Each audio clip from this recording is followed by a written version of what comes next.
जिनसे हम खिताब करते हैं उनमें तीन तरह के लोग हैं।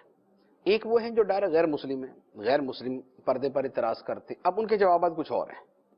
दूसरे वो हैं जो मुसलमान कहलाते हैं लेकिन लिबरल सेकुलर कहलाते हैं, उनको जवाबात कुछ और है। तीसरे वो हैं जो कुरान पढ़ के और इस्लाम का नाम लेके पर्दे के खिलाफ बातें करते हैं, उनके जवाबात कुछ और हैं। मेरे मुखातब जो है वो मेरे मुसलमान भाई हैं जो कुरान का हुक्म सुन के आगे से सरे तस्लीम खम करते हैं, कुरान के हुक्म को मानते हैं और उसके अंदर तावीलें और उसके अंदर तहरीफें करने की कोशिश नहीं करते।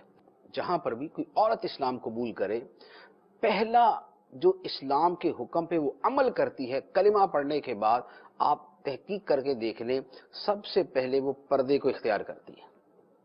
सबसे पहले वो पर्दे को इख्तियार करती है। वो अपने सर को छुपा लेगी, वो अपने चेहरे को छुपाएगी, वरना एटलीस्ट अपने पूरे सर को छुपाना, अपने बदन को छुपाना, ये उसका पहला काम होगा।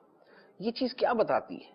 ये बताती है कि इस्लाम जैसे ही दिल में दाखिल होता है, साथ में पर्दा दाखिल हो जाता है।